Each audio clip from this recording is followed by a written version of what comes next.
ਸਤਿ ਸ਼੍ਰੀ ਅਕਾਲ। ਤੁਸੀਂ ਜੁੜੇ ਹੋਏ ਹੋ ਪੰਜਾਬੀ ਰੇਡੀਓ USA ਦੇ ਨਾਲ ਤੇ ਮੈਂ ਹਾਂ ਪ੍ਰਵੀਨ ਸ਼ਰਮਾ ਲੈ ਕੇ ਹਾਜ਼ਰ ਹਾਂ ਤੁਹਾਡਾ ਸਭ ਦਾ ਮਨਪਸੰਦ ਪ੍ਰੋਗਰਾਮ ਖਬਰ ਤੇ ਨਜ਼ਰ। ਪੰਜਾਬੀ ਰੇਡੀਓ USA ਨੂੰ ਇਸ ਵੇਲੇ ਤੁਸੀਂ AM FM ਸਟੇਸ਼ਨਸ ਦੇ ਨਾਲ ਰੇਡੀਓ ਸੈਟ ਤੇ ਨੈਟ ਤੇ ਨਾਲ ਸੋਸ਼ਲ ਮੀਡੀਆ ਪਲੇਟਫਾਰਮਸ ਤੇ ਵੀ ਦੇਖ ਰਹੇ ਹੋ, ਸੁਣ ਰਹੇ ਹੋ। ਪ੍ਰੋਗਰਾਮ ਦੇ ਵਿੱਚ ਖਬਰਾਂ ਤੇ ਚਰਚਾ ਕਰਨ ਦੇ ਲਈ ਮੇਰੇ ਨਾਲ ਜੁੜ ਚੁੱਕੇ ਨੇ ਮਿੰਟੂ ਗੁਰਸਰੀਗਾ ਜੀ।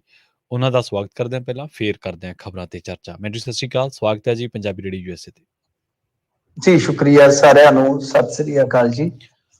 ਪ੍ਰੋਗਰਾਮ ਦੇ ਵਿੱਚ ਅੱਗੇ ਵਧਣ ਤੋਂ ਪਹਿਲਾਂ ਧੰਨਵਾਦ ਕਰਦੇ ਚਲੀਏ ਸਾਡੇ ਸਪਾਂਸਰਸ ਦਾ, ਜਿਹੜੇ ਜ਼ਰੀਆ ਬਣਦੇ ਨੇ ਇਹਨਾਂ ਪ੍ਰੋਗਰਾਮਾਂ ਨੂੰ ਤੁਹਾਡੇ ਤੱਕ ਪਹੁੰਚਾਉਣ ਦਾ। ਖਾਲਸਾ ਇੰਸ਼ੋਰੈਂਸ ਏਜੰਸੀ ਵਾਲੇ ਪਿਛਲੇ ਕਈ ਦਹਾਕਿਆਂ ਤੋਂ ਇੰਸ਼ੋਰੈਂਸ ਦੇ ਵਿੱਚ ਸ਼ਾਨਦਾਰ ਸੇਵਾਵਾਂ ਦੇਣ ਦੇ ਲਈ ਜਾਣੇ ਜਾਂਦੇ ਨੇ। ਕਿਸੇ ਵੀ ਤਰ੍ਹਾਂ ਦੀ ਇੰਸ਼ੋਰੈਂਸ ਦੇ ਲਈ ਤੁਸੀਂ ਇਹਨਾਂ ਦੇ ਨਾਲ 408 272 2500 ਤੇ ਗੱਲ ਕਰ ਸਕਦੇ ਹੋ। ਟਰਕੀਆਨਾ ਇਮੀਗ੍ਰੇਸ਼ਨ ਲਾ ਫਰਮ ਵਾਲੇ, ਜੇ ਟਰਕੀਆਨਾ ਇਮੀਗ੍ਰੇਸ਼ਨ ਬਾਬਤ ਤੁਹਾਡਾ ਕੋਈ ਸਵਾਲ ਆ, ਕੋਈ ਸਲਾਹ ਕਰਨੀ ਹੈ ਤਾਂ ਜੇ ਦੇ ਨਾਲ 415 909 0503 ਤੇ ਗੱਲ ਕੀਤੀ ਜਾ ਸਕਦੀ ਹੈ। Krishan Dhanota Yuba City, Baljinder Singh Nijjar Woodland, Paramjit Kaur Rangi Vacaville, Harnek Singh Pawla Indian ਕੰਜ਼ੀਰੈਂਟਨ, ਜੱਸੀ ਗਿੱਲ ਪਲੰਬਿੰਗ ਵਾਲੇ, Dharam Singh Bakersfield GN Lube ਵਾਲੇ ਟਰੱਕ ਵਾਸ਼ ਕਰਦੇ ਨੇ, ਆਇਲ ਚੇਂਜ ਕਰਦੇ ਨੇ, ਏਅਰ ਬ੍ਰੇਕਾਂ ਦਾ ਕੰਮ ਤਸੱਲੀ ਬਖਸ਼ ਕਰਵਾ ਸਕਦੇ ਹੋ। ਨਵੇਂ ਪੁਰਾਣੇ ਟਾਇਰ ਵੀ ਇਹਨਾਂ ਤੋਂ ਲੈ ਸਕਦੇ ਹੋ।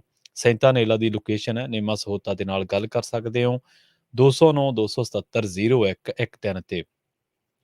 ਟਰੱਕਾਂ ਦੀ ਸਿਖਲਾਈ ਲੈਣ ਦੇ ਬਾਰੇ ਸੋਚ ਰਹੇ ਹੋ ਤਾਂ ਵੈਸਟ ਕੋਸਟ ਟਰੱਕ ਸਕੂਲ ਵਾਲਿਆਂ ਦੇ ਨਾਲ ਸੰਪਰਕ ਕੀਤਾ ਜਾ ਸਕਦਾ ਹੈ। ਅਜੀਤ ਟਵਾਲ ਦਾ ਨੰਬਰ ਹੈ 559 800 0590 ਤੇ ਜ਼ੈਂਡਰ ਗਰੁੱਪ ਵਾਲੇ। ਕਿਸੇ ਵੀ ਤਰ੍ਹਾਂ ਦਾ ਘਰ ਖਰੀਦਣਾ ਜਾਂ ਘਰ ਵੇਚਣਾ ਜਾਂ ਲੈਣਾ ਚਾਹੁੰਦੇ ਤੁਸੀਂ ਹੋਮ ਲੋਨ, ਤਾਂ ਇਹਨਾਂ ਦੇ ਨਾਲ 559 905 2575 ਤੇ ਗੱਲ ਕੀਤੀ ਜਾ ਸਕਦੀ ਹੈ।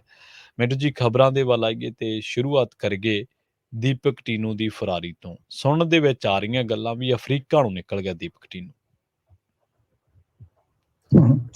ਦੇਖੋ, ਇਹ ਤੇ ਹੁਣ ਪ੍ਰਵੀਨ ਜੀ ਹਾਲੇ ਕਿਆਫੇ ਨੇ ਜੀ, ਕਿਉਂਕਿ ਬੜੀ ਇੱਕ ਅਚਰਜ ਵਾਲੀ ਗੱਲ ਆ ਕਿ ਪੰਜਾਬ ਪੁਲਿਸ ਖੁਲਾਸਾ ਬਾਅਦ ਚ ਕਰਦੀ ਆ, ਮੀਡੀਆ ਚ ਗੱਲ ਪਹਿਲਾਂ ਆ ਜਾਂਦੀ ਆ ਜੀ। ਹੁਣ ਜੇ ਤਾਂ ਵੇਖੀਏ ਤਾਂ ਜੇ ਉਹ ਬਾਹਰ ਚਲੇ ਗਿਆ, ਜਦੋਂ ਬੰਦਾ ਭੱਜ ਹੀ ਗਿਆ, ਵੇਖੋ ਉਦੋਂ ਕੀ ਪਤਾ ਕਿੱਧਰ ਨੂੰ ਨਿਕਲਣਾ। ਜਦੋਂ ਬੰਦਾ ਫਰਾਰੀ ਚ ਹੁੰਦਾ ਉਹਦਾ ਕਿੱਧਰ ਨੂੰ ਮੂੰਹ ਹੋ ਜਾਣਾ ਹੈ, ਕਿੱਧਰ ਨੂੰ ਉਹਦਾ ਟਿਕਾਣਾ ਬਣ ਜਾਣਾ ਹੈ, ਕੀ ਕਿਹਾ ਜਾ ਸਕਦਾ ਆ। ਪਰ ਗੱਲ ਇਹ ਆ ਕਿ ਜੇ ਬੰਦਾ ਉਹ ਭੱਜਿਆ ਤਾਂ ਬੜੇ ਵੱਡੇ ਸਵਾਲੀਆ ਨਿਸ਼ਾਨ ਨੇ। ਪੰਜਾਬ ਪੁਲਿਸ ਤਾਂ ਘਿਰੀ ਪਈ ਹੈ, ਤਾਂ ਛੱਡ ਦਿਓ ਕਿ ਅੱਗੇ ਵੀ 2 ਬੰਦੇ ਇਹਨਾਂ ਦੇ ਇਸੇ ਹੀ ਗਰੁੱਪ ਦੇ ਜਿਹੜੇ ਮੁੱਖ ਸਾਜ਼ਿਸ਼ ਘਾੜੇ ਸੀ, ਉਹ ਫੇਕ ਪਾਸਪੋਰਟ ਤੇ ਨਿਕਲ ਜਾਂਦੇ ਤੇ ਉਸ ਤੋਂ ਬਾਅਦ ਇਸ ਤਰ੍ਹਾਂ ਬੰਦਾ ਫਿਰ ਜੇਲ੍ਹ ਚੋਂ ਭੱਜ ਕੇ ਪਾਸਪੋਰਟ ਲੈ ਕੇ ਨਿਕਲ ਗਿਆ।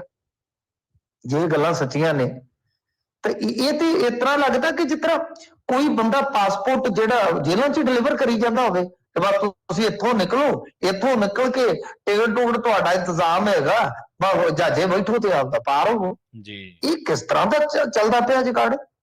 ਸਮਝ ਤੋਂ ਪਰੇ ਦੀ ਗੱਲ ਹੈ ਕਿ ਜਦੋਂ ਇਸ ਤਰ੍ਹਾਂ 2 ਬੰਦੇ ਨਿਕਲ ਗਏ, ਤੁਸੀਂ ਉਹਨਾਂ ਨੂੰ ਡਿਟੇਨ ਕੀਤਾ ਕਿ ਕੀ ਕੀਤਾ, ਹਜੇ ਉਹ ਕੁਝ ਵੀ ਸਾਫ਼ ਨਹੀਂ ਹੈ।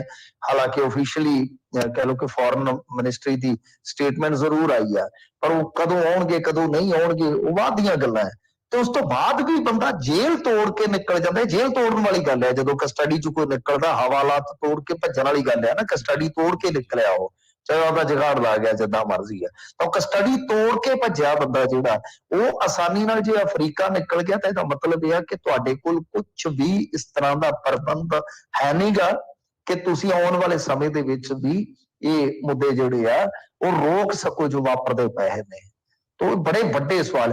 ਹੁਣ ਕੁਝ ਮੀਡੀਆ ਆਊਟਲੈਟ ਕਹੀ ਜਾਂਦੇ ਆ ਕਿ ਕੁੜੀ ਰੋਈ ਜਾਂਦੀ ਹੈ ਕਿ ਮੈਨੂੰ ਵੀ ਧੋਖਾ ਦੇ ਗਿਆ, ਤੇ ਮੈਂ ਕਹਿੰਦਾ ਕਿ ਜਿਹੜੇ ਬੰਦੇ ਨੇ ਆਪਣੀ ਜ਼ਿੰਦਗੀ ਨੂੰ ਧੋਖਾ ਦੇ ਦਿੱਤਾ ਉਹ ਤਾਂ ਕਿਸੇ ਕਿਸੇ ਨਾਲ ਹੀ ਨਿਭਣਗੇ, ਬਹੁਤਿਆਂ ਨਾਲ ਤਾਂ ਉਹ ਏਦਾਂ ਹੀ ਚੱਲਣਗੇ। ਤਾਂ ਹੁਣ ਕੁਝ ਗ੍ਰਿਫਤਾਰੀਆਂ ਲੁਧਿਆਣੇ ਤੋਂ ਹੋਈਆਂ ਨੇ। ਵੈਸੇ ਤੇ ਕੁੜੀ ਵੀ ਬੇਸਿਕਲੀ ਲੁਧਿਆਣੇ ਦੀ ਹੈ ਨਾ, ਜਿਹੜੀ ਉਹ ਫੜੀ ਗਈ ਆ ਮੁੰਬਈ 에ਅਰਪੋਰਟ ਤੋਂ। ਉਹਨੂੰ ਇਹਨੇ ਕਿਹਾ ਕਿ ਤੂੰ ਮੁੰਬਈ ਪਹੁੰਚ, ਮੈਂ ਉੱਥੇ ਆਉਣਾ। ਉਹ ਕਹਿੰਦੀ ਕਿ ਮੈਂ ਉੱਥੇ ਉਡੀਕਦੀ ਰਹੀ, ਤੇ ਇਹ ਕਿਤੇ ਭਰਿਆ ਮੇਲਾ ਛੱਡ ਕੇ ਤੇ ਨਿਕਲ ਗਿਆ। ਭਾਈ ਮੈਂ ਕੀ ਕਰਾਂ। ਚਲੋ ਹੁਣ ਉਹਦੇ ਪੱਲੇ ਤੇ ਬਚਣਾ ਵੀ ਰੋਣਾ ਹੀ ਆ। ਇਹ ਜਿਹੜੇ ਇਸ ਤਰ੍ਹਾਂ ਦੇ ਅੱਖੀਆਂ ਦੇ ਵਣਜ ਹੁੰਦੇ ਆ ਨਾ, ਇਹਨਾਂ ਦੇ ਪਿੱਛੇ ਅਈਓ ਕੁਛ ਹੀ ਬਚਦਾ ਹੈ, ਹੋਰ ਕੁਛ ਨਹੀਂ ਹੁੰਦਾ। ਤਾਂ ਗੱਲ ਇਹ ਆ ਕਿ ਦੂਸਰੇ ਪਾਸੇ ਲੁਧਿਆਣੇ ਤੋਂ ਬੰਦੇ ਹੋਰ ਵੀ ਫੜੇ ਨੇ ਇਹਨਾਂ ਨੇ। 2 ਹੋਰ ਭਰਾਵਾਂ ਦਾ ਜ਼ਿਕਰ ਆ ਰਿਹਾ ਹੈ ਜਿਹੜੇ ਇਹਦੇ ਰਿਸ਼ਤੇ 'ਚ ਲੱਗਦੇ ਨੇ ਟੀਨੂ ਦੇ, ਕਿ ਇਹਨਾਂ ਨੇ ਵੀ ਭਜਾਉਣ 'ਚ ਹੈਲਪ ਕੀਤੀ ਆ। ਉਹ ਲੁਧਿਆਣੇ ਦਾ ਵਾਰ-ਵਾਰ ਲਿੰਕ ਤੁਸੀਂ ਦੇਖੋਗੇ ਇਸ ਮਾਮਲੇ 'ਚ ਆ ਰਿਹਾ।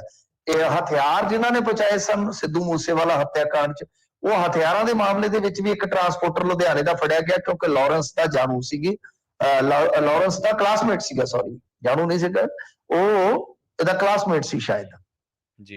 ਅੱਛਾ, ਉਹਤੇ ਬਾਅਦ ਹੁਣ ਫਿਰ 2-3 ਬੰਦੇ, ਇੱਕ ਜਿਮ ਮਾਲਕ ਸ਼ਾਇਦ ਫੜਿਆ ਗਿਆ। ਤਾਂ ਲੁਧਿਆਣੇ ਦਾ ਲਿੰਕ ਵਾਰ-ਵਾਰ ਨਿਕਲ ਰਿਹਾ, ਵਾਰ-ਵਾਰ। ਔਰ ਇਹ ਵੀ ਸੁਣਨ ਦੇ ਵਿੱਚ ਆਇਆ, ਹੁਣ ਦੇਖੋ ਬਹੁਤ ਵੱਡਾ ਸ਼ਹਿਰ ਆ, ਸੋਚ ਕੇ ਦੇਖੋ ਪ੍ਰਵੀਨ ਜੀ ਕਿ ਤਲਵੰਡੀ ਸਾਬੋ ਵਰਗਾ ਸ਼ਹਿਰ ਬੰਦ ਹੋ ਗਿਆ ਐਕਸਟੋਰਸ਼ਨ ਕਰਕੇ।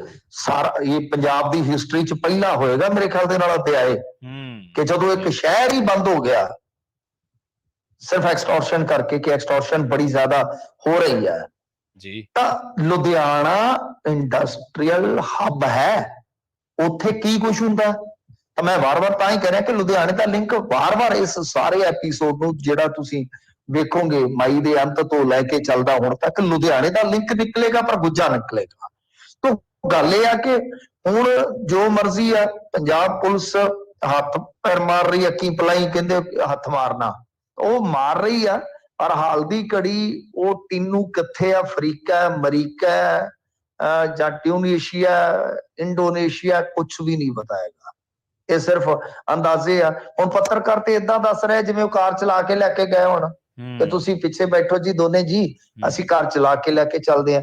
ਆਖੇ ਜੀ ਉਹਨਾਂ ਪਹਿਲਾਂ ਲਹਿਰਾ ਗਾਗਾ ਨੂੰ ਪਾ ਲਈ, ਉਥੋਂ 10 ਲੱਖ ਰੁਪਈਆ ਫੜਿਆ ਕਿਸੇ ਤੋਂ। ਮੈਂ ਕਿਹਾ ਆੜਤ ਕੀਤੀ ਸੀ ਨਾ, ਉੱਥੇ ਜੌਂ ਸੁੱਟਦੇ ਸੀਗੇ, ਜੌਂ ਵੇਚਦੇ ਸੀਗੇ, ਉਹ ਉਥੋਂ 10 ਲੱਖ ਰੁਪਈਆ ਫੜਿਆ ਤੇ ਉਥੋਂ ਫੇਰ ਪਿਛਾ ਨੂੰ ਪੁੱਠੇ ਹਰਿਆਣੇ ਨੂੰ, ਉਥੋਂ ਫੇਰ ਰਾਜਸਥਾਨ ਨੂੰ, ਫੇਰ ਗੁਜਰਾਤ ਨੂੰ ਤੇ ਮਹਾਰਾਸ਼ਟਰ ਨੂੰ। ਠੀਕ ਹੈ ਜੀ, ਠੀਕ ਹੈ, ਹੁਣ ਕੀ ਕਰ ਸਕਦੇ ਆ, ਇਤਬਾਰ ਕਰੋ ਇਹਨਾਂ ਦਾ। ਤਾਂ ਗੱਲ ਇਹ ਆ ਕਿ ਸਭ ਤੋਂ ਵੱਡਾ ਸਵਾਲ ਤੇ ਹੁਆ ਕਿ ਇੰਨੇ ਘੱਟ ਸਮੇਂ 'ਚ ਪ੍ਰਵੀਨ ਜੀ, ਜਿੰਨਾ ਸਮਾਂ ਲੱਗਿਆ 1-2 ਦੀ ਦਰਮਿਆਨੀ ਰਾਤ ਨੂੰ ਭੱਜਿਆ, ਮਤਲਬ ਕਿ ਸਵੇਰ ਦੇ ਪਾਰ ਭੱਜਿਆ ਉਹ, ਉਸ ਤੋਂ ਬਾਅਦ ਖਬਰਾਂ ਹੀ ਆਉਣੀਆਂ ਸਟਾਰਟ ਹੋ ਗਈਆਂ, ਚੌਥੇ ਪੰਜਵੇਂ ਦਿਨ ਤੇ ਕੁੜੀ ਫੜ ਲਈ, ਖਬਰਾਂ ਆਉਣੀਆਂ ਸਟਾਰਟ ਹੋ ਗਿਆ। ਮਤਲਬ ਕਿ 4 ਦਿਨਾਂ 'ਚ ਕੋਈ ਬੰਦਾ ਫੇਕ ਪਾਸਪੋਰਟ ਵੀ ਬਣਾ ਗਿਆ, ਸਾਰਾ ਕੁਝ ਹੋ ਗਿਆ। ਤੇ ਮਾਨ ਸਾਹਿਬ ਕੀ ਕਹਿੰਦੇ ਸਨ, ਮਾਨ ਸਾਹਿਬ ਨੇ ਤੇ ਸਦਨ 'ਚ ਕਿਹਾ ਸੀਗਾ ਕਿ ਭਾਈ ਨੇਪਾਲ ਬਾਰਡਰ ਸੀਲ ਕਰ ਦਿੱਤਾ ਗਿਆ ਜੀ, ਅਸੀਂ ਹਵਾਈ ਅੱਡਿਆਂ ਤੇ ਲੱਟ ਘੱਲ ਦਿੱਤਾ ਹੈ। ਤੇ ਫਿਰ ਉਹ ਮੌਰੀਸ਼ੀਅਸ ਚੜਿਆ ਕਾਹਦੇ ਤੇ ਆ, ਮੌਰੀਸ਼ੀਅਸ ਉਹਨੇ ਸੁਰੰਗ ਖੱਟੀ ਸੀਗੀ ਜੀ। ਹੁਣ ਤਾਂ ਵੈਸੇ ਵੀ ਨੇਪਾਲ ਦੇ ਵਿੱਚੋਂ ਵੀ ਪ੍ਰਵੀਨ ਜੀ ਬੜੀ ਇੱਕ ਤਰ੍ਹਾਂ ਨਾਲ ਕਹਿ ਲਓ ਕਿ ਬੜੀ ਸਖਤਾਈ ਕੀਤੀ ਨੇ ਇਹਨਾਂ ਨੇ। ਉਹ ਇਸ ਤਰ੍ਹਾਂ ਉੱਥੇ ਵੀ ਪੰਗਾ ਪੈ ਜਾਂਦਾ ਹੈ ਕਿ ਤੁਹਾਡੀ ਟਰੈਵਲਿੰਗ ਪਹਿਲਾਂ ਇੰਡੀਆ ਦੀ ਹੋਣੀ ਚਾਹੀਦੀ ਹੈ, ਤਾਂ ਕਾਫੀ ਸਖਤਾਈ ਤੇ ਹੈ। ਤਾਂ ਮਤਲਬ ਇਸ ਵੱਡਾ ਸਵਾਲ ਇਹ ਹੈ ਕਿ ਫੇਕ ਪਾਸਪੋਰਟ ਹੀ ਨਹੀਂ ਬਣਾਏ ਉਹਨਾਂ ਨੇ, ਬਲਕਿ ਫਿਰ ਬਾਅਦ ਦੇ ਵਿੱਚ ਉਡਾਰੀ ਵੀ ਕਿਤੇ ਭਰੀ ਆ। ਜੇ ਇਹ ਹਾਲਾਂਕਿ ਮੈਂ ਤਾਂ ਅਜੇ ਕੁਝ ਵੀ ਨਹੀਂ ਮੰਨਦਾ ਜਦੋਂ ਤੱਕ, ਕਿਉਂਕਿ ਜੇ ਤਾਂ ਉਹ ਗਿਆ ਕਿਸੇ ਬਾਹਰਲੇ ਮੁਲਕ ਨੂੰ ਗਿਆ, ਤੁਹਾਨੂੰ ਕੀ ਚਾਹੀਦਾ ਸੀ ਕਿ ਇੰਨੇ ਦਿਨਾਂ ਦੇ ਵਿੱਚ ਘੱਟੋ ਘੱਟ ਉਹਦਾ ਡਾਟਾ ਕਢਾ ਕੇ, ਜਿਵੇਂ ਅੱਗੇ ਤੁਸੀਂ ਪਾਸਪੋਰਟ ਦੀਆਂ ਕਾਪੀਆਂ ਦਿਖਾਤੀਆਂ ਸੀਗੀਆਂ ਲੋਕਾਂ ਨੂੰ, ਕਿਆ ਦੇਖੋ ਜੀ ਇਸ ਨਾਮ ਤੇ ਭੱਜੇ ਨੇ ਤੇ ਇੱਥੋਂ ਤੇ ਪਾਸਪੋਰਟ ਬਣਾਉਣ ਵਾਲੇ ਵੀ ਇਹਨਾਂ ਨੇ ਫੜ ਲਏ। ਬਈ ਤੁਸੀਂ 2-3 ਹੀ ਏਅਰਪੋਰਟ ਨੇ, ਜੇ ਉੱਥੋਂ ਉੱਡਿਆ ਤਾਂ ਮੁੰਬਈ ਹੈ, ਦਿੱਲੀ ਹੈ, ਕੋਲਕਾਤਾ, ਇਹੀ 3-4 ਨੇ, ਤੁਸੀਂ ਕਢਾ ਲਓ। ਹੁਣ ਤੱਕ ਕੀ ਮਤਲਬ ਕਿ ਤੁਸੀਂ ਉੱਥੋਂ ਤੱਕ ਵੀ ਪਹੁੰਚ ਨਹੀਂ ਕਰ ਸਕੇ ਕਿ ਇਹਨਾਂ 4-5 ਦਿਨਾਂ ਦੇ ਵਿੱਚ। ਅਕਸਰ ਫੋਟੋ ਤੇ ਉਹਦੀ ਲੱਗੀ ਹੋਏਗੀ ਨਾ, ਹੁਣ ਫੋਟੋ ਉੱਥੇ ਕੋਈ ਮੁਹੰਮਦ ਸਦੀਕ ਦੀ ਫੋਟੋ ਤਾਂ ਨਹੀਂ ਲੱਗੀ ਹੋਏਗੀ ਨਾ, ਬਿਲਕੁਲ ਫੋਟੋ ਤਾਂ ਉਹਦੀ ਲੱਗੀ ਹੋਏਗੀ। ਤਾਂ ਗੱਲ ਇਹ ਹੈ ਕਿ ਤੁਸੀਂ ਹੁਣ ਤੱਕ ਉਹ ਨਹੀਂ ਲੱਭ ਸਕੇ। ਤਾਂ ਮੀਡੀਆ 'ਚ ਖਬਰਾਂ ਚੱਲੀ ਜਾਂਦੀਆਂ, ਤੁੱਕੇਬਾਜ਼ੀਆਂ ਹੁੰਦੀਆਂ, ਪਰ ਐਤਕੀ ਮੈਂ ਸਮਝਦਾ ਕਿ ਇਹੋ ਜਿਹੀਆਂ ਖਬਰਾਂ ਜਿਹੜੀਆਂ ਆਈਆਂ ਨੇ, ਤਕਰੀਬਨ ਜਿਹੜੀਆਂ ਆਈਆਂ ਨੇ, ਉਹ ਸੱਚੀਆਂ ਸਾਬਤ ਹੋਈਆਂ। ਮਤਲਬ ਕਿ ਪੁਲਿਸ 5 ਦਿਨ ਬਾਅਦ ਜਿਹੜੀ ਗੱਲ ਕਹਿੰਦੀ ਆ, ਮੀਡੀਆ 5 ਦਿਨ ਪਹਿਲਾਂ ਹੀ ਦੱਸ ਦਿੰਦਾ। ਇਹਦਾ ਮਤਲਬ ਕਿ ਮੀਡੀਆ ਵਾਲਿਆਂ ਦੀ ਖੋਜ ਇਸ ਮਾਮਲੇ 'ਚ ਤੁਹਾਡੇ ਨਾਲੋਂ ਅੱਗੇ ਆ। ਹਾਲਾਂਕਿ ਠੀਕ ਹੈ, ਜਾਂਚ ਪੜਤਾਲ ਦਾ ਵਿਸ਼ਾ ਹੁੰਦਾ ਜਿਹੜਾ, ਕੁਝ ਚੀਜ਼ਾਂ ਰਿਵੀਲ ਜਿਹੜੀਆਂ ਉਹ ਜਲਦੀ ਨਹੀਂ ਕੀਤੀਆਂ ਜਾਂਦੀਆਂ, ਠੋਸ ਜਦੋਂ ਸਾਰਾ ਕੁਝ ਕਲੈਕਟ ਕਰ ਲੈਂਦੇ ਨੇ ਉਦੋਂ ਕਰਦੇ ਆ। ਪਰ ਇੱਕ ਵੱਡਾ ਸਵਾਲ ਇਹੀ ਹੈ ਕਿ ਕੋਈ ਬੰਦਾ ਇਸ ਤਰ੍ਹਾਂ ਜੇਲ੍ਹ ਤੋੜ ਕੇ ਜਾਂ ਕਸਟਡੀ ਤੋੜ ਕੇ ਨਿਕਲਦਾ ਹੈ, ਫੇਕ ਪਾਸਪੋਰਟ ਵੀ ਕੁਝ ਘੰਟਿਆਂ 'ਚ, ਚੰਦ ਘੰਟਿਆਂ 'ਚ ਜੇ ਉਹ ਬਣਾ ਲੈਂਦਾ ਹੈ ਤਾਂ ਫਿਰ ਕਮਾਲ ਦੀ ਗੱਲ ਹੈ। ਤੇ ਜੇ ਉਹਨੇ ਪਾਸਪੋਰਟ ਫੇਕ ਪਹਿਲਾਂ ਹੀ ਬਣਾ ਰੱਖਿਆ ਤਾਂ ਫਿਰ ਤਾਂ ਬਹੁਤ ਕਮਾਲ ਦੀਆਂ ਗੱਲਾਂ ਨੇ। ਫਿਰ ਤਾਂ ਇਹ ਆ ਕਿ ਇਹ ਕੰਮ ਜਿਹੜਾ ਉਹਨਾਂ ਦਾ 5-6 ਮਹੀਨਿਆਂ ਤੋਂ ਹੀ ਚੱਲਦਾ ਹੋਏਗਾ, ਜਾਂ ਕੋਈ ਘੱਟੋ ਘੱਟ 5-6 ਹਫ਼ਤਿਆਂ ਤੋਂ ਤੇ ਚੱਲਦਾ ਹੋਏਗਾ। ਤੇ ਉਹਦੇ ਵਿੱਚ ਕੀ ਯੂਜ਼ ਹੋਇਆ ਹੋਏਗਾ? ਮੋਬਾਈਲ। ਇਹ ਵੀ ਤਿਹਾੜ ਤੋਂ ਆਇਆ, ਲਾਰੈਂਸ ਹੋਰਾਂ ਨੇ ਵੀ ਸਾਰਾ ਕੁਝ ਤਿਹਾੜ ਤੋਂ ਕਰਵਾਇਆ। ਸਭ ਤੋਂ ਵੱਡੀ ਗੱਲ ਤੇ ਇਹ ਆ ਕਿ ਬਈ ਤਿਹਾੜ ਦੇ ਵਿੱਚ ਐਸਾ ਕੀ ਬਣਿਆ ਪਿਆ ਕਿ ਜਿਹਨੂੰ ਬੜੀ ਵੱਡੀ ਜੇਲ੍ਹ ਮੰਨਿਆ ਜਾਂਦਾ ਹੈ, ਉੱਥੇ ਹੀ ਸਾਰੇ ਕਾਂਡ ਹੋ ਰਹੇ। ਜੀ ਬਿਲਕੁਲ। ਖਬਰ ਇਹ ਆ ਰਹੀ ਹੈ ਮੈਂਟੂ ਜੀ ਕਿ ਬਾਦਲ ਸਾਹਿਬ ਤੋਂ SIT ਨੇ ਕਈ ਘੰਟੇ ਪੁੱਛਗਿੱਛ ਕੀਤੀ ਹੈ ਜੀ। ਹਾਂਜੀ ਬਿਲਕੁਲ, ਪੁੱਛਗਿੱਛ ਤਾਂ ਹੋਈ ਹੈ, ਜੀ ਪਰ ਬਾਦਲ ਸਾਹਿਬ ਤੁਹਾਨੂੰ ਪਤਾ ਹੀ ਹੈ, ਵੈਸੇ ਤਾਂ ਕਿਉਂਕਿ ਬਿਮਾਰ ਸ਼ਮਾਰ ਚੱਲਦੇ ਨੇ ਤਾਂ ਉਹਨਾਂ ਦੇ ਘਰ ਦੇ ਵਿੱਚ ਹੀ ਪੁੱਛਗਿੱਛ ਹੋਈ ਹੈ। ਜੀ ਉਹ ਆਪ ਤੇ ਆਏ ਨਹੀਂ, ਵੈਸੇ ਉਹਨਾਂ ਨੂੰ ਕੁਝ ਰਾਤਾਂ ਜਿਹੜੀਆਂ ਤੁਹਾਨੂੰ ਪਤਾ ਕੋਰਟ ਵੱਲੋਂ ਵੀ ਦਿੱਤੀਆਂ ਜਾਂਦੀਆਂ ਨੇ, ਕਿਉਂਕਿ ਉਹ ਉਮਰ ਦਰਾਜ਼ ਨੇ, ਕੁਝ ਬਿਮਾਰ ਨੇ, ਕਿ ਤੁਸੀਂ ਆਪ ਹੀ ਜਾ ਕੇ ਪੁੱਛਗਿੱਛ ਬਈ ਉੱਥੇ ਕਰ ਲਓ। ਕਾਫੀ ਲੰਮੀ ਚੱਲੀ ਹੈ ਇਹ ਪੁੱਛਗਿੱਛ। ਹੁਣ ਰੌਲਾ ਇਹ ਹੈ ਕਿ ਅੱਗੇ ਤਾਂ ਹੁੰਦਾ ਸੀਗਾ ਕਿ SIT ਵਾਲੇ ਬੋਲ ਪੈਂਦੇ ਹੁੰਦੇ ਸਨ, ਕੁੰਵਰ ਵਿਜੇ ਪ੍ਰਤਾਪ ਸਿੰਘ ਤੇ ਖਾਸ ਤੌਰ ਤੇ ਉਹਨਾਂ ਦਾ ਇਹ ਫਾਇਦਾ ਸੀਗਾ ਕਿ ਉਹ ਪੱਤਰਕਾਰਾਂ ਨੂੰ ਅੱਧੀ ਜਾਂਚ ਪੜਤਾਲ ਉਹੀ ਦੱਸ ਜਾਂਦੇ ਹੁੰਦੇ ਸੀ, ਪ੍ਰੈਸ ਕਾਨਫਰੰਸ ਵੀ ਕਰ ਜਾਂਦੇ ਸੀ। ਬਾਅਦ ਚ ਕੀ ਹੈ ਕਿ ਹਾਈ ਕੋਰਟ ਨੇ ਜਦੋਂ ਇਹਨਾਂ ਦੀ ਰਿਪੋਰਟ ਨੂੰ ਰੱਦ ਕੀਤਾ ਤਾਂ ਪ੍ਰਵੀਨ ਜੀ ਉਹਨਾਂ ਨੇ ਨਾਲ ਇਹ ਗੱਲ ਦਰਜ ਕਰ ਦਿੱਤੀ ਕਿ ਜੋ ਵੀ SIT ਦਾ ਗਠਨ ਹੋਇਆ ਸੀਗਾ ਕਿ ਬਈ SIT ਜਿਹੜੀ ਹੈ ਉਹ ਐਵੇਂ ਮੀਡੀਆ 'ਚ ਜਾ ਕੇ ਕਾਮਾ ਰੌਲੀ ਨਹੀਂ ਪਾਏਗੀ, ਤਾਂ ਇਹ ਬੰਦ ਹੈ ਸਾਰਾ ਕੁਝ। तो लिहाजा हुण सवाल जवाब की होए आ, बादल साहब का की जवाब आ, SIT वालियां दा की सवाल आ, ये तो सारियां गल्लां जिहड़ियां तमाम गल्लां ने वो तो पर्दे दे पिछे वालियां। पर जिस तरह सुखबीर सिंह बादल तो पिछ होई है, जिस तरह SIT दी टीम कल कोटकपूरा पहुंची सी, वो जिहड़ा चौंक आ, तुहानूं ते बेहतर पता, तुहाडा तां पिंड नाल है उत्थे, ਜਿਹੜੇ ਚੌਂਕ ਦੇ ਵਿੱਚ ਸਭ ਕੁਝ ਵਾਪਰਿਆ ਸੀਗਾ, ਤਾਂ ਉਸ ਚੌਂਕ ਦਾ ਉਹ ਨਿਰੀਖਣ ਕਰਨ ਆਏ ਸਨ। ਉੱਥੇ ਉਹਨਾਂ ਨੇ ਮਤਲਬ ਕਿ ਦੇਖਿਆ, ਕੁਝ ਗਵਾਹ ਦੇ ਬਿਆਨ ਵੀ ਉਹਨਾਂ ਨੇ ਦਰਜ ਕੀਤੇ ਆ। ਮਤਲਬ ਕਿ ਹੁਣ ਥੋੜੀ ਫੁਰਤੀ 'ਚ ਹੈ SIT, ਕਿਉਂਕਿ ਸਮਾਂ ਕਾਫੀ ਹੋ ਗਿਆ।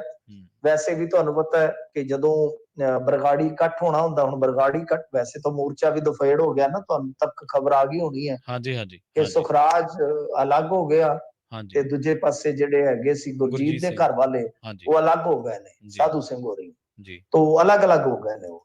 ਤਾਂ ਪਰ ਫਿਰ ਵੀ ਉਹ ਇੱਕ ਇਕੱਤਰਤਾ ਤਾਂ ਹੋ ਸਕਦੀ ਹੈ ਨਾ ਬਰਗਾੜੀ ਪਿੰਡ ਦੇ ਵਿੱਚ। ਤੋਂ ਉਦੋਂ ਪਹਿਲਾਂ ਆਮ ਆਦਮੀ ਪਾਰਟੀ ਨੂੰ ਕੁਛ ਨਾ ਕੁਛ ਤਾਂ ਕਰਕੇ ਦਿਖਾਉਣਾ ਹੋਏਗਾ ਨਾ। ਉਹ ਹੁਣ ਦੱਸ ਸਕਦੇ ਆ ਕਿ ਹਾਂ ਬਾਈ ਅਸੀਂ ਪੁੱਛਗਿੱਛ ਤਕਰੀਬਨ ਆਪਦੀ ਕਰੀ ਬੈਠੇ ਆ, ਸਾਰਾ ਕੁਛ ਹੈ ਜਿਹੜਾ ਉਹ ਅਸੀਂ ਹੁਣ ਨਵੇੜ ਲਿਆ ਤੇ ਬਹੁਤ ਜਲਦੀ ਗੱਲ ਗਾਂਹ ਤੱਕ ਲੈ ਜਾਵਾਂਗੇ। ਤੋਂ ਗੱਲ ਇਹ ਆ ਕਿ ਸੁਖਬੀਰ ਸਿੰਘ ਬਾਦਲ ਤਾਂ ਕਹਿੰਦੇ ਨੇ ਕਿ ਸਾਡੇ ਨਾਲ ਬਦਲਾਖੋਰੀ ਹੋ ਰਹੀ ਹੈ, ਪਰ ਕੀ ਪ੍ਰਕਾਸ਼ ਸਿੰਘ ਬਾਦਲ ਵੀ ਇਹੋ ਗੱਲ ਦੁਹਰਾਉਣਗੇ? ਹਾਲਾਂਕਿ ਤੁਹਾਨੂੰ ਪਤਾ ਹੀ ਹੈ ਪ੍ਰਕਾਸ਼ ਸਿੰਘ ਬਾਦਲ ਬਹੁਤ ਡਿਪਲੋਮੈਟਿਕ ਬੰਦੇ ਆ, ਉਹ ਤਾਂ ਪੱਤਰਕਾਰਾਂ ਨੂੰ ਡਾਹ ਨਹੀਂ ਦਿੰਦੇ। ਜਦੋਂ ਆ ਸੁਖ ਵਿਲਾਸ ਬਣਦਾ ਸੀ, ਮੈਂ ਪੁੱਛਿਆ ਸ਼ਾਮ ਖੇੜੇ ਏਸੀ ਸੀਗੀ, ਮੈਂ ਕਿਹਾ ਜੀ ਤੁਹਾਡਾ ਕੋਈ ਹੋਟਲ ਹਟਲ ਹੈਗਾ? ਵਧਾਈਆਂ ਬਾਦਲ ਸਾਹਿਬ, ਜੇ ਉੱਥੇ ਹੈਗਾ ਕਿਤੇ ਸਾਨੂੰ ਵੀ ਚਾਹ ਪਾਣੀ ਦਾ ਮੌਕਾ ਮਿਲੇਗਾ। ਮੈਂ ਕਿਹਾ ਕਿੱਥੇ, ਕੌਣ ਕਹਿੰਦਾ ਹੈ, ਤੁਹਾਨੂੰ ਕਿਹਨੇ ਕਿਹਾ? ਸੁਖ ਵਿਲਾਸ ਮੁੱਕਰ ਗਿਆ। ਔਰ ਕਮਾਲ ਦੀ ਗੱਲ ਇਹ ਆ ਕਿ ਗੁਰੂ ਘਰ ਦੇ ਵਿੱਚ ਸੀਗੀ, ਮਤਲਬ ਕਿ ਗੁਰੂ ਘਰ ਦੇ ਸਾਈਡ ਤੇ ਨਾ ਸ਼ਾਮ ਖੇੜਾ ਪਿੰਡ ਹੈ ਜਿਹੜਾ ਤੁਸੀਂ ਦੇਖਿਆ ਹੋਇਆ, ਤਾਂ ਉਹ ਗੁਰੂ ਘਰ ਦੇ ਨਾਲ ਮਤਲਬ ਕਿ ਸ਼ੈੱਡ ਬਣਿਆ ਹੋਇਆ ਬਹੁਤ ਵੱਡਾ, ਉੱਥੇ PC ਸੀ ਇਹਨਾਂ ਦਾ ਸੰਗਤ ਦਰਸ਼ਨ ਦਾ ਪ੍ਰੋਗਰਾਮ ਸੀ। ਕਹਿੰਦੇ ਨਾ ਕਾਕਾ ਮੈਨੂੰ ਤਾਂ ਪਤਾ ਨਹੀਂ। ਮੈਂ ਕਿਹਾ ਜੀ ਹਿੰਦੁਸਤਾਨ ਟਾਈਮਸ ਦੇ ਵਿੱਚ ਖਬਰ ਲੱਗੀ ਹੈ। ਨਹੀਂ ਮੈਨੂੰ ਤੇ ਨਹੀਂ ਪਤਾ। ਤਾਂ ਸੁਖ ਵਿਲਾਸ ਹੁਣ ਕਿਹਦਾ? ਠੇਕੇ ਦੇ ਦਿਓ ਹੁਣ ਕੰਪਨੀਆਂ ਨੂੰ, ਪਰ ਮਾਲਕੀਅਤ ਤੇ ਤੁਹਾਡੀ ਹੈ। ਮੰਨ ਗਏ ਫਿਰ ਬਾਅਦ ਚ ਸੁਖਬੀਰ ਸਿੰਘ ਬਾਦਲ ਹੋਣੀ ਕਿ ਸਾਡੇ ਆ ਕਾਰੋਬਾਰ, तो ऑन रिकॉर्ड ਮੰਨੇ। तो भाई ये मतलब कि ਹੁਣ ਜਾਂ ਤਾਂ ਬਾਦਲ ਸਾਹਿਬ ਆਪ ਹੀ ਕਹਿ ਦੇਣ ਕਿ ਹਾਂ ਭਾਈ ਜੋ ਹੈ ਕਿ ਇਹ ਇਹਨਾਂ ਦੇ ਨੋਟਿਸ ਦੇ ਵਿੱਚ ਸੀ ਜਾਂ ਕੋਈ ਆਰਡਰ ਇਹਨਾਂ ਨੇ ਪਾਸ ਕੀਤਾ। ਹੁਣ ਉਮਰ ਦੇ ਇਸ ਪੜਾਅ ਤੇ ਜਾਂ ਤਾਂ ਸੱਚ ਬੋਲਦੇ ਨੇ, ਤੇ ਜੇ ਇਹਨਾਂ ਨੇ ਨਹੀਂ ਮਤਲਬ ਕਿ ਕੋਈ ਹੁਣ ਦੇਖੋ ਜਿਵੇਂ ਆਮ ਰੂਟੀਨ ਚ ਹੁਣ CM ਕੋਈ ਗੱਲਬਾਤ ਕੋਈ ਜਾਇਜ਼ਾ ਲੈ ਰਿਹਾ, ਉਹ ਤਾਂ ਹੁਣ ਠੀਕ ਹੈ ਕਿ ਜੇ ਕਿਸੇ ਨੇ ਆਰਡਰ ਪਾਸ ਨਹੀਂ ਕੀਤਾ। ਪਰ ਜਿਵੇਂ ਸੁਖਬੀਰ, ਹੁਣ ਪ੍ਰਕਾਸ਼ ਸਿੰਘ ਬਾਦਲ ਹੋਰਾਂ ਨੇ ਕੀ ਜਵਾਬ ਦਿੱਤਾ ਆਪਾਂ ਨੂੰ ਛੱਡ ਦਿੰਦੇ ਆ, ਆਪਾਂ ਤਾਂ ਵੈਸੇ ਇੱਕ ਗੱਲ ਕਰ ਰਹੇ ਆ। ਪਰ ਸੁਖਬੀਰ ਸਿੰਘ ਬਾਦਲ ਹੋਰਾਂ ਨੇ ਜਿਹੜੀ ਔਨ ਰਿਕਾਰਡ ਗੱਲ ਕਹੀ ਸੀ, ਉਹ ਕਹੀ ਸੀਗੀ ਕਿ ਦੇਖੋ ਜਿਹੜਾ ਉੱਥੇ ਦਾ ਹੈਗਾ ਸੀਗਾ ਤਤਕਾਲੀ SDM, ਉਹਨੇ ਆਪ ਮੰਨਿਆ ਜਿਹੜੇ 164 ਦੇ ਬਿਆਨ ਦਰਜ ਕਰਵਾਏ ਕੋਰਟ ਚ ਕਿ ਮੈਂ 3 ਆਰਡਰ ਪਾਸ ਕੀਤੇ ਨੇ, ਮਤਲਬ ਕਿ ਪਹਿਲਾ ਵਾਰਨਿੰਗ ਦੇਣ ਦਾ, ਫਿਰ ਪਾਣੀ ਦੀਆਂ ਵਿਛੜਾਂ ਤੇ ਤੀਸਰਾ ਫਾਇਰ ਕਰਨ ਦਾ, ਉਹ ਵੀ ਹਵਾਈ ਫਾਇਰ। ਠੀਕ ਹੈ ਜੀ। ਪਰ ਉਹ ਕਹਿੰਦੇ ਕਿ ਹੁਣ ਗਾਂ ਅਫਸਰਾਂ ਨੇ ਆਪਣੇ ਪੱਧਰ ਤੇ ਸਾਰਾ ਕੁਝ ਕੀਤਾ ਹੈ। ਹੁਣ ਗੱਲ ਇਹ ਹੈ ਕਿ ਵੱਡਾ ਸਵਾਲ ਜਿਹੜਾ ਇਹੋ ਆ ਕਿ ਜੇ ਅਫਸਰਾਂ ਨੇ ਮਨਿਆਈ ਕੀਤੀ ਆ, ਮਤਲਬ ਆਪਾਂ ਸਮਝ ਗਏ ਕਿ ਉਹਨਾਂ ਨੇ ਆਰਡਰ ਜਿਹੜਾ ਹੁਣ ਮਤਲਬ ਕਿ ਬਾਦਲ ਸਾਹਿਬ ਕੀ ਕਹਿੰਦੇ ਆ ਕਿ ਨਹੀਂ ਜੀ ਅਸੀਂ ਨਹੀਂ ਦਿੱਤੇ ਆਰਡਰ, ਤੇ ਜਿਹੜਾ ਤਤਕਾਲੀ SDM ਕਹਿੰਦਾ ਕਿ ਮੈਂ ਆਰਡਰ ਤੇ ਜ਼ਰੂਰ ਦਿੱਤੇ ਪਰ ਮੈਂ ਗੋਲੀ ਚਲਾਉਣ ਵਾਸਤੇ ਨਹੀਂ ਕਿਹਾ। ਫਿਰ ਜੇ ਗੋਲੀ ਸਿੱਧੀ ਮਾਰੀ ਗਈ ਆ ਮੰਨ ਲਓ, ਇੱਕ ਬੰਦੇ ਦੇ ਵੱਜੀ ਆ ਗੋਲੀ, ਵੈਸੇ ਉਹ ਪੱਟ 'ਚ ਵੱਜੀ ਸੀਗੀ, ਸ਼ਾਇਦ ਭੁਪਿੰਦਰ ਸਿੰਘ ਉਹਨਾਂ ਦਾ ਨਾਮ ਹੈ। ਹਾਂਜੀ ਤਾਂ ਉਹ ਗੋਲੀ ਮੰਨ ਲਓ ਜੇ ਮਾਰੀ ਆ ਕਿਸੇ ਨੇ ਹਵਾ ਦੇ ਬਜਾਏ, ਉਹ ਪੱਟ 'ਚ ਵੱਜੀ ਆ ਕੇ, ਇਹਦਾ ਮਤਲਬ ਕਿ ਸਿੱਧਾ ਫਾਇਰ ਹੋਇਆ, ਤਾਂ ਫਿਰ ਉਹ ਆਰਡਰ ਦਾ ਉਲੰਘਣ ਕਰਨ ਵਾਲੇ ਅਫਸਰਾਂ ਨੂੰ ਤੁਸੀਂ ਆਪਣੇ ਕਾਰਜਕਾਲ ਦੇ ਦੌਰਾਨ ਸਜ਼ਾ ਕਿਉਂ ਨਹੀਂ ਦੇ ਸਕੇ? ਵੱਡਾ ਸਵਾਲ ਤੇ ਇਹੀ ਹੈ ਨਾ, ਕਿ ਜੇ ਤੁਹਾਡੀ ਗੱਲ ਸੱਚੀ ਵੀ ਮੰਨ ਲਈ ਹੈ, ਤੁਸੀਂ ਹੁਣ ਆਪੋ ਆਪਣੇ ਥਾਂ ਤੇ ਸਾਰੇ ਕਹੀ ਜਾਂਦੇ ਹੋ ਕਿ ਇਹ ਹੋਇਆ ਜੀ ਹੋਇਆ, ਪਰ ਜਿਨ੍ਹਾਂ ਨੇ ਗਲਤ ਆਰਡਰ ਉੱਥੇ ਐਗਜ਼ੀਕਿਊਟ ਕੀਤਾ, ਤਾਂ ਘੱਟੋ ਘੱਟ ਉਹ ਬੰਦੇ ਤੇ ਨਿਸ਼ਾਨਦੇਹੀ ਕਰਕੇ ਤੁਸੀਂ ਉਹਨਾਂ ਨੂੰ ਤੇ ਕਟਹਿਰੇ 'ਚ ਖੜਾ ਕਰ ਸਕਦੇ ਸੀ ਨਾ। ਕਿਉਂਕਿ ਪੁਲਿਸ ਵਾਲੇ ਉੱਥੇ ਹੋਰ ਕਹਾਣੀ ਦੱਸਦੇ, ਪੁਲਿਸ ਵਾਲੇ ਕਹਿੰਦੇ ਕਿ ਸਾਡੇ ਬੰਦੇ ਮਤਲਬ ਕਿ ਉੱਥੇ 2-3 ਤੇ ਨਕਾਰੇ ਹੋਏ ਪਏ ਨੇ ਬੰਦੇ, ਸਾਨੂੰ ਸੱਟਾਂ ਜ਼ਿਆਦੀਆਂ ਵੱਜੀਆਂ ਨੇ, ਸਾਡੀ ਕੋਈ ਗੱਲ ਨਹੀਂ ਸੁਣ ਰਿਹਾ। ਮਤਲਬ ਕਿ ਇੰਨੀ ਜ਼ਿਆਦਾ ਕਹਾਣੀ ਜਿਹੜੀ ਉਲਝਾਹਟ ਵਾਲੀ ਸ਼ਾਇਦ ਹੁੰਦੀ ਨਾ, ਜੇ ਤੁਸੀਂ ਉਸ ਟਾਈਮ ਸਹੀ ਪ੍ਰਸ਼ਾਸਕੀ ਤੌਰ ਤੇ ਕਦਮ ਚੁੱਕੇ ਹੁੰਦੇ। ਤਾਂ ਖੈਰ ਇਹ ਮਾਮਲਾ ਹੁਣ ਸਿਆਸਤ ਦੀ ਭੇਟ ਚੜਿਆ ਪਿਆ ਪ੍ਰਵੀਨ ਜੀ, ਪੂਰੀ ਤਰ੍ਹਾਂ ਦੇਖਦੇ ਹਾਂ ਅੱਗੇ ਕੀ ਬਣਦਾ, ਕਿ ਇਸ ਸਰਕਾਰ ਦੇ ਕਾਰਜਕਾਲ ਦੇ ਵਿੱਚ ਇਹ ਸਾਰੇ ਮਾਮਲੇ ਜਿਹੜੇ ਆ ਉਹ ਆਨੇ-ਬੰਨੇ ਲੱਗ ਜਾਣਗੇ। ਇਹ ਲੱਗਣੇ ਚਾਹੀਦੇ ਆ, ਕਿਉਂਕਿ ਆਪਾਂ ਦੇਖਿਆ ਵਾ ਕਿ ਹੁਣ ਕੁਝ ਮਾਮਲਿਆਂ ਦੇ ਵਿੱਚ ਜਿਹੜੇ ਜਜ਼ਬਾਤੀ ਮੁੱਦੇ ਇੱਥੇ ਉੱਠ ਰਹੇ ਨੇ, ਜਿਨ੍ਹਾਂ ਦਾ ਉਭਾਰ ਹੋ ਰਿਹਾ ਹੈ, ਤਾਂ ਉਹਨਾਂ ਦੇ ਵਿੱਚ ਇਹ ਚੀਜ਼ਾਂ ਜਿਹੜੀਆਂ ਉਹ ਇੱਕ ਰੋਲ ਅਦਾ ਕਰ ਰਹੀਆਂ ਨੇ। ਬਹੁਤ ਜ਼ਰੂਰੀ ਹੈ ਕਿ ਹਾਂ, ਮੈਂ ਨਹੀਂ ਕਹਿੰਦਾ ਕਿ ਜੇ ਮੰਨ ਲਓ ਕਿਸੇ ਦਾ ਕਸੂਰ ਨਹੀਂ ਹੈ, ਚਾਹੇ ਉਹ ਬਾਦਲ ਕੇ ਆ, ਚਾਹੇ ਕੋਈ ਅਫਸਰ ਆ, ਵੀ ਚੱਕ ਕੇ ਉਹਨੂੰ ਅੰਦਰ ਮਾਰੋ, ਬਟ ਨਿਆਂ ਹੋਣਾ ਚਾਹੀਦਾ ਹੈ। ਜਿਨ੍ਹਾਂ ਨੇ ਬੇਅਦਬੀ ਕਰਵਾਈ ਜਾਂ ਜਿਨ੍ਹਾਂ ਨੇ ਬਿਨਾਂ ਗੱਲ ਤੋਂ ਬੇਦੋਸ਼ੀ ਮਾਰੇ ਆ, ਉਹਨਾਂ ਨੂੰ ਸਜ਼ਾ ਜ਼ਰੂਰ ਹੋਣੀ ਚਾਹੀਦੀ ਹੈ, ਤਾਂ ਕਿ ਆ ਜਿਹੜੀਆਂ ਹੁਣ ਗੱਲਾਂ ਬਾਤਾਂ ਚੱਲ ਰਹੀਆਂ ਪਈਆਂ, ਉਹਦੇ ਵਿੱਚ ਥੋੜੀ ਬਹੁਤੀ ਸਿੱਖਾਂ ਦੇ ਹਿਰਦਿਆਂ ਨੂੰ ਠੰਡ ਪਵੇ, ਲੋਕਾਂ ਨੂੰ ਪਤਾ ਲੱਗੇ ਕਿ ਹਾਂ ਯਾਰ ਨਿਆਂ ਹੋ ਜਾਂਦਾ ਹੈ, ਥੋੜਾ ਲੇਟ ਸਹੀ। ਜੀ ਮਿੰਟੂ ਜੀ, ਅਗਲੀ ਖਬਰ ਦੀ ਗੱਲ ਕਰੀਏ ਜੀ। ਕਿਸਾਨਾਂ ਤੇ ਸਰਕਾਰ ਦਾ ਪੇਚ ਫਸਿਆ ਪਿਆ, ਨਬੇੜਾ ਹੁੰਦਾ ਨਜ਼ਰ ਨਹੀਂ ਆ ਰਿਹਾ। ਤੇ ਹੁਣ ਇੰਨੀ ਹੈ ਨਬੇੜਾ ਤੇ ਇਹਨਾਂ ਦਾ ਆਪਸ ਦੇ ਵਿੱਚ ਨਹੀਂ ਹੋਣ ਡਿਆ, ਤੁਹਾਡੇ ਸਾਹਮਣੇ ਹੀ ਹੈ। ਇਹ ਜਿਹੜੀਆਂ ਕਿਸਾਨ ਜਥੇਬੰਦੀਆਂ ਅਲੱਗ-ਅਲੱਗ ਤੁਰ ਰਹੀਆਂ ਨੇ।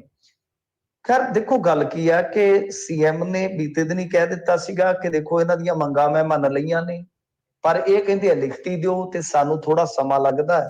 ਅਸੀਂ ਕਿਹਾ ਸੀਗਾ ਕਿ ਸਾਨੂੰ ਥੋੜਾ ਸਮਾਂ ਦੇ ਦਿਓ, ਕਹਿੰਦੇ ਨਹੀਂ ਅਸੀਂ ਧਰਨਾ ਲਾਉਣਾ ਹੀ ਲਾਉਣਾ, ਜੇ ਧਰਨਾ ਹੀ ਲਾਉਣਾ ਤਾਂ ਫਿਰ ਬਾਈ ਲਾ ਲੈਣ, ਮੈਂ ਕੀ ਕਰਾਂ। ਇਹ ਜਵਾਬ ਸੀ ਇਹਨਾਂ ਦਾ। ਤਾਂ ਦੂਸਰੇ ਪਾਸੇ ਜਿਹੜੇ ਉਗਰਾਹਾਂ ਵਾਲੇ, ਉਹ ਤੁਹਾਨੂੰ ਪਤਾ ਬੜੇ ਇੱਕ ਤਰ੍ਹਾਂ ਨਾਲ ਹੱਠੀ ਜਿੱਦਾਂ ਕਹ ਲਈਏ ਨਾ, ਕਿ ਜਿੱਦੀ ਉਹ ਲੋਕ ਹੁੰਦੇ ਨੇ। ਕੁਝ ਲੋਕ ਇਸ ਤਰ੍ਹਾਂ ਦੇ ਸੰਘਰਸ਼ੀਲ ਹੁੰਦੇ ਆ ਕਿ ਉਹਨਾਂ ਦੀ ਜਿੱਦ ਜਿਹੜੀ ਹੁੰਦੀ ਹੈ ਕਿ ਨਹੀਂ ਬਈ, ਜਦ ਤੱਕ ਫਿਰ ਤੁਸੀਂ ਲਿਖ ਕੇ ਨਹੀਂ ਦਿਓਗੇ ਅਸੀਂ ਤੁਹਾਡੇ ਤੇ ਇਤਬਾਰ ਕਿਉਂ ਕਰੀਏ, ਕਿਉਂਕਿ ਵਰਬਲੀ ਤੁਸੀਂ ਪਹਿਲਾਂ ਵੀ ਮੰਗਾ ਮੰਨ ਚੁੱਕੇ ਹੋ। ਉਹ ਆਪਣੀ ਜਗ੍ਹਾ ਤੇ ਹੁਣ ਤੁਸੀਂ ਦੇਖੋ ਨਾ, ਕਰੁੱਤਾ ਮੀਂਹ ਪਿਆ, ਠੰਡ ਵੀ ਹੋਈ ਪਈ ਆ ਉਰੇ, ਤੇ ਮੀਂਹ ਦੇ ਵਿੱਚ ਹੀ ਉਹ ਉੱਥੇ ਖਲੋਤੇ ਨੇ। ਵੈਸੇ ਇੰਟਰਸਟਿੰਗ ਗੱਲ ਹੈ ਕਿ ਚਲੋ ਮੈਂ ਤੁਹਾਨੂੰ ਥੋੜੀ ਜਿਹੀ ਹੋਰ ਹਟ ਕੇ ਦੱਸਦਾ ਜੀ। ਇਹਨਾਂ ਨੇ 3 ਕਿਲੋਮੀਟਰ ਰਸਤਾ ਬਲੌਕ ਕਰ ਰੱਖਿਆ ਉਗਰਾਹਾਂ ਵਾਲਿਆਂ ਨੇ। ਠੀਕ ਹੈ, ਕੋਈ ਕੇਸ ਨਹੀਂ, ਕੋਈ ਲਾਠੀ ਚਾਰਜ ਨਹੀਂ। ਇੱਥੇ 300 ਬੰਦਾ ਨੰਬਰਦਾਰ ਜਿਹੜੇ ਹੁੰਦੇ ਨਾ ਪਿੰਡਾਂ ਦੇ ਵਿੱਚ, ਨੰਬਰਦਾਰਾਂ ਦੇ ਦਰਵਾਜ਼ੇ, ਥਾਣੇਦਾਰ, ਕੁੱਟੀਦਾਰ, ਉਹ 300 ਬੰਦਾ ਉਹਨਾਂ ਦਾ ਕਿਤੇ ਸੜਕ ਤੇ ਜਾ ਬੈਠਾ, ਸਾਰਿਆਂ ਦੇ ਖਿਲਾਫ ਹੀ ਮੁਕੱਦਮਾ ਕਰ ਦਿੱਤਾ। ਐ ਭਗਵੰਤ ਮਾਨ ਸਰਕਾਰ ਨੇ ਠੋਕਮਾ, ਜਿਹਨੂੰ ਆਪਾਂ ਕਹਿੰਦੇ ਆ ਨਾ ਕਿ ਚੱਲ ਪਿਆ ਪਿਆਰ ਦਾ ਮੁਕੱਦਮਾ, ਕੋਈ ਕਰਾਂਗੇ ਵਕੀਲ ਗੱਡਮਾ, ਤਾਂ ਬਈ ਐ ਪੂਰਾ ਤਗੜਾ ਗੱਡਮਾ ਕੇਸ ਕਰਤਾ ਅਗਲਿਆਂ ਨੇ। ਉਹ ਕਹਿੰਦੇ ਕੋਈ ਗੱਲ ਨਹੀਂ, ਤੁਹਾਡੀ ਨੰਬਰਦਾਰੀ ਹੁਣ ਮਜ਼ਬੂਤ ਕਰ ਦਿੰਨੇ ਆ ਅਸੀਂ। ਮਤਲਬ ਕਿ ਜਿਹੜਾ ਛੋਟਾ ਗਰੁੱਪ ਹੈ ਉਹਨੂੰ ਤਾਂ ਚੰਗੀ ਤਰ੍ਹਾਂ ਨੱਥਤਾ ਵੀ ਤੁਸੀਂ ਰੋਡ ਬਲੌਕ ਕੀਤਾ ਹੈ। 309 ਵਾਰੀ ਸਤੰਬਰ ਤੋਂ ਲੈ ਕੇ ਹੁਣ ਤੱਕ 30 ਸਤੰਬਰ ਤੱਕ ਰੋਡ ਬਲੌਕ ਹੋਇਆ। ਜ਼ਿਆਦਾਤਰ ਕਿਸਾਨਾਂ ਨੇ ਕੀਤੇ, ਇੱਕ ਵੀ ਪਰਚਾ ਨਹੀਂ ਪਾਇਆ ਇਹਨਾਂ ਨੇ, ਇੱਕ ਵੀ। ਉਗਰਾਹਾਂ ਵਾਲੇ ਉਹ ਘਰ ਘੇਰ ਕੇ ਬੈਠੇ, ਸੀਐਮ ਦਾ ਪਾਓ ਪਰਚਾ ਕਰਕੇ ਦਿਖਾਓ ਲਾਠੀ ਚਾਰਜ।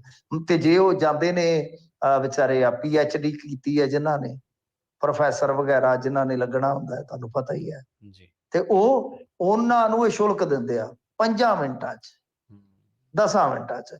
ਤੋ ਕਹਿਣ ਦਾ ਭਾਵ ਇਹੋ ਆ ਕਿ ਇਹ ਵੀ ਇੱਕ ਪੱਖਪਾਤ ਹੈ ਨਾ। ਇੱਕ ਪਾਸੇ ਤੇ ਉਹ ਕਿਸਾਨਾਂ ਦੀ ਕਿਉਂਕਿ ਏਕਤਾ ਹੈਗੀ ਆ, ਬੇਸ਼ੱਕ ਉਹ ਦਫਾੜ ਨੇ ਆਪਸ ਦੇ ਵਿੱਚ, ਮਤਲਬ ਕਿ 36 ਜਥੇਬੰਦੀਆਂ ਜੋ ਮਰਜ਼ੀ ਆ, ਉਹ ਪਰ ਇੱਕ ਹੋਣ ਲੱਗਿਆ, ਤੁਹਾਨੂੰ ਪਤਾ ਹੀ ਹੈ। ਉਹਨਾਂ ਤੋਂ ਡਰਦੇ ਆ, ਉਹ ਫਗਵਾੜੇ ਦੇ ਲਾਗੇ ਵੀ ਵੱਡਾ ਮੇਨ ਰਸਤਾ ਬੰਦ ਕਰਕੇ ਬਹਿ ਜਾਣ, ਕੋਈ ਚੱਕਰ ਨਹੀਂ ਹੈ। ਤਾਂ ਸਾਰਾ ਕੁਛ ਹੈ। ਜੇ ਛੋਟਾ ਗਰੁੱਪ ਕੋਈ ਜਾ ਕੇ ਕਹਿੰਦਾ ਸਾਡੀ ਗੱਲ ਸੁਣ, ਆ ਵੇਖ ਲਓ ਹੁਣ ਜਿਹੜੇ ਸਾਬਕਾ ਫੌਜੀ ਹੈ GOG, ਉਹਨਾਂ ਦੀ ਕੋਈ ਗੱਲ ਨਹੀਂ ਸੁਣ ਰਿਹਾ। हम्म उदा कह देंगे हाँ जी ਅਸੀਂ सैनिकों का बहुत एहतराम करते हैं, सम्मान करते हैं। जी जी तो ਗੱਲ ਇਹ ਆ ਕਿ ਬਈ ਹੁਣ ਇਹੀ ਆ ਕਿ ਜੇ ਤੁਸੀਂ ਹੁਣ ਕਿਸਾਨਾਂ ਦੇ ਉੱਤੇ ਇੰਨੇ ਮਿਹਰਬਾਨ ਨਜ਼ਰ ਆਉਂਦੇ ਸੀ ਆਪੋਜੀਸ਼ਨ ਚ ਰਹਿੰਦੇ ਆ, ਜਾਂ ਅੱਜ ਵੀ ਤੁਸੀਂ ਕਿਸਾਨੀ ਦੀਆਂ ਗੱਲਾਂ ਕਰਦੇ ਹੋ ਗੁਜਰਾਤ ਦੇ ਵਿੱਚ ਜਾ ਕੇ, ਤਾਂ ਘੱਟੋ ਘੱਟ ਕੋਈ ਲਿਖਤੀ ਭਰੋਸਾ ਦੇ ਲਓ ਇੱਕ ਵਾਰੀ ਕਿ ਹਾਂ ਬਈ ਅਸੀਂ ਤੁਹਾਨੂੰ ਲਿਖ ਕੇ ਦੇ ਦਿੰਦੇ ਆ। ਪਰ ਗੱਲ ਇਹ ਆ ਕਿ ਕਿਸਾਨ ਜਥੇਬੰਦੀਆਂ ਨੂੰ ਵੀ ਦੇਖੋ ਪ੍ਰਵੀਨ ਜੀ, ਇਹ ਮਾਮਲਾ ਬੜਾ ਇੱਕ ਤਰ੍ਹਾਂ ਨਾਲ ਕਹਿ ਲਓ ਨਾ ਕਿ जी ਨਿਰਪੱਖ ਨਿਗਾਹ ਤੋਂ ਵੇਖਣ ਵਾਲਾ ਹੈ ਕਿ ਹੁਣ ਜੋ ਇਹ ਕਹੀ ਜਾਂਦੇ ਤੇ ਕਰਜ਼ਾ ਵੀ ਕਹੀ ਜਾਂਦੇ ਮਾਫ ਕਰ ਦਿਓ, हम्म ਤਾਂ ਮੰਗਾਂ ਵੀ ਇਹਨਾਂ ਨੂੰ ਆਪਣਾ ਏਜੰਡਾ ਵੀ ਸੈੱਟ ਕਰਨਾ ਪਏਗਾ। ਹਾਲਾਂਕਿ ਤੁਹਾਨੂੰ ਪਤਾ ਇਹ ਪੈਂਤੜਾ ਹੁੰਦਾ ਆਗੂਆਂ ਦਾ ਕਿ ਮੰਗਾਂ ਬਹੁਤ ਵੱਡੀਆਂ ਰੱਖ ਦਿਓ, ਉਹਦੇ ਚ 4-5 ਕੋਈ ਮੰਨੀਆਂ ਜਾਣਗੀਆਂ, ਪਰੰਤੂ ਜੇ ਮੰਨ ਲਓ ਇਹ ਸਾਰੀਆਂ ਮੰਗਾਂ ਮੰਨਣਗੇ ਤਾਂ ਫਿਰ ਜਲੂਸ ਕਿਹਦਾ ਨਿਕਲਣਾ ਹੈ ਆਰਥਿਕ ਤੌਰ ਤੇ, ਇਹ ਵੀ ਤਾਂ ਵੇਖ ਲਓ। ਤੁਸੀਂ ਸੱਚ ਜਾਣਿਓ ਇਹਨਾਂ ਦੇ ਵਿਧਾਇਕਾਂ ਨੂੰ 11 ਤਰੀਕ ਤੱਕ ਤਨਖਾਹ ਨਹੀਂ ਆਈ, ਪਹਿਲਾ ਮੌਕਾ ਹੈ। बिल्कुल बिल्कुल 11 ਤਰੀਕ ਤੱਕ ਤਨਖਾਹ ਨਹੀਂ ਪੈ ਰਹੀ ਇਹਨਾਂ ਨੂੰ। ਤਾਂ ਇਕਨੋਮੀ ਦਾ ਸਾਡੀ ਦਾ ਇਹ ਹਾਲ ਹੈ ਕਿ ਕਿਸਾਨ ਜਥੇਬੰਦੀਆਂ ਨੂੰ ਵੀ ਚਾਹੀਦਾ ਕਿ ਜਾਇਜ਼ ਇੱਕ ਵਾਰੀ ਸਹਿੰਦਾ ਤੁਸੀਂ ਏਜੰਡਾ ਸੈੱਟ ਕਰੋ, ਤੇ ਜੋ ਤੁਸੀਂ ਮੰਨ ਸਕਦੇ ਹੋ, ਜੋ ਵਾਜਬ ਮੰਗਾਂ ਨੇ, ਜਿਵੇਂ ਮੁਆਵਜ਼ਾ ਵਗੈਰਾ ਕਿ ਵਕਤੀ ਤੌਰ ਤੇ ਇੱਕ ਵਾਰੀ ਜੋ ਗੁਜ਼ਾਰਾ ਹੋਵੇ ਕਿਸਾਨਾਂ ਦਾ, ਉਹ ਤੁਸੀਂ ਵੀ ਦੇਖੋ। ਜੋ ਮੰਡੀ ਸੁਧਾਰਾਂ ਦੇ ਨਾਲ ਜੁੜਿਆ ਮਾਮਲਾ ਉਹ ਕਰੋ, ਤਾਂ ਕਿ ਮੰਡੀ ਸੁਧਾਰਾਂ ਦੇ ਵਿੱਚ ਆ ਹੋਣ ਵਾਲੀ ਫਸਲ ਚੁੱਕੀ ਜਾਵੇ। ਮਤਲਬ ਕਿ ਗੱਲ ਇਹ ਆ ਕਿ ਦੋਨਾਂ ਧਿਰਾਂ ਨੂੰ ਵੇਖ ਕੇ ਸੋਚ ਕੇ ਚੱਲਣਾ ਪਵੇਗਾ। ਜੀ ਜੀ ਅਗਲੀ ਖਬਰ ਦੇ ਵੱਲ ਵਧੀਏ ਮਿੰਟੂ ਜੀ, ਤੇ ਗੱਲ ਕਰੀਏ ਸਪੀਕਰ ਸਾਹਿਬ ਦੀ। ਸਪੀਕਰ ਨੇ ਪੰਜਾਬ ਵਿਧਾਨ ਸਭਾ ਦੇ ਸਪੀਕਰ ਨੇ ਵਿਸ਼ੇਸ਼ ਅਧਿਕਾਰ ਦੀ ਜਿਹੜੀ ਉਲੰਘਣਾ ਦਾ ਮੁੱਦਾ ਹੈ ਉਹਦਾ ਨੋਟਿਸ ਲਿਆ ਜੀ। ਦੇਖੋ ਨੋਟਿਸ ਦਾ ਜਿਹੜਾ ਮਾਮਲਾ ਹੈ ਨਾ, ਇਹ ਕਾਫੀ ਪੁਰਾਣਾ ਹੈ, ਜੇ ਮੈਂ ਭੁੱਲਦਾ ਨਹੀਂ ਤੇ ਇਹ ਮਈ ਦਾ ਹੈ। ਤੁਹਾਨੂੰ ਪਤਾ ਇਹਨਾਂ ਦੇ ਵਿਸ਼ੇਸ਼ ਅਧਿਕਾਰ ਹੁੰਦੇ ਨੇ, ਜਿਹੜੇ ਐਮਐਲਏਜ਼ ਹੁੰਦੇ ਨੇ, ਵਿਧਾਨਕਾਰ ਹੁੰਦੇ ਨੇ, ਇਹਨਾਂ ਦੇ ਵਿਸ਼ੇਸ਼ ਅਧਿਕਾਰ ਹੁੰਦੇ ਨੇ।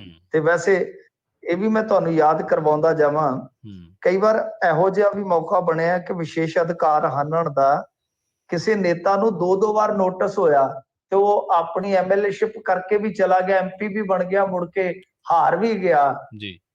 ਹੁਣ ਬੁੱਝੋ ਕੌਣ, ਪਰ ਹੋਇਆ ਕੱਖ ਨਹੀਂ, ਸੁਖਬੀਰ ਬਾਦਲ ਜੀ ਸੁਖਬੀਰ ਸਿੰਘ ਬਾਦਲ। ਤਾਂ ਗੱਲ ਇਹ ਆ ਕਿ ਏਦਾਂ ਹੋ ਜਾਂਦਾ, ਪਰ ਕਈ ਵਾਰ ਜਿਹੜੇ ਇਸ ਤਰ੍ਹਾਂ ਦੇ ਨੋਟਿਸ ਆ ਨਾ, ਬੜਾ ਕਸੂਤਾ ਸਿਆਪਾ ਪਾ ਦਿੰਦੇ ਆ। ਤਾਂ ਗੱਲ ਇਹ ਮਈ ਦੀ ਆ।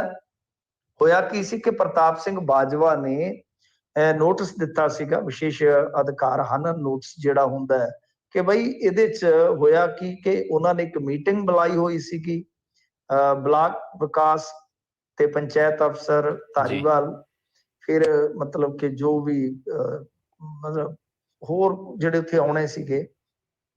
ਤਾਂ ਕਹਿਣ ਦਾ ਮਤਲਬ ਇਹ ਹੈ ਕਿ ਪ੍ਰੋਟੋਕਾਲ ਦੇ ਮੁਤਾਬਕ ਕੋਈ ਐਮਐਲਏ ਜਾਂ ਜਿਹੜਾ ਐਮਪੀ ਆ, ਉਹਨੇ ਕੋਈ ਮੀਟਿੰਗ ਕਰਨੀ ਹੋਵੇ ਤਾਂ ਉੱਥੇ ਮੌਜੂਦ ਹੋਣੇ ਚਾਹੀਦੇ ਆ। ਤਾਂ ਇਹ ਗੈਰ ਹਾਜ਼ਰ ਸੀਗੇ ਪੰਚਾਇਤ ਮਹਿਕਮੇ ਦੇ ਅਧਿਕਾਰੀ, ਜਾਂ ਇਹ ਜਿਹੜਾ ਅਫਸਰ ਦਾ ਮੈਂ ਜ਼ਿਕਰ ਕੀਤਾ BDPO ਜਿਹਨੂੰ ਆਪਾਂ ਕਹਿੰਦੇ ਆ।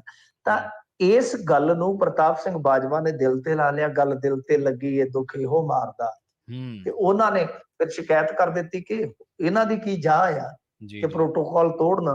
ਤੋਂ ਇਹਨਾਂ ਨੇ ਸ਼ਿਕਾਇਤ ਕਰ ਦਿੱਤੀ ਹੈ। ਤਾਂ ਹੁਣ ਇਹ ਜਿਹੜਾ ਨੋਟਿਸ ਆ ਉਹ ਉਹਨਾਂ ਨੇ ਲੈ ਲਿਆ, ਸਪੀਕਰ ਸਾਹਿਬ ਨੇ, ਸੰਧਵਾ ਸਾਹਿਬ ਨੇ। ਤਾਂ ਹੋ ਸਕਦਾ ਕਿ ਇਹਨਾਂ ਅਫਸਰਾਂ ਨੂੰ ਉੱਥੇ ਵਿਧਾਨ ਸਭਾ ਚ ਤਲਬ ਕਰ ਲਿਆ ਜਾਵੇ। ਵੈਸੇ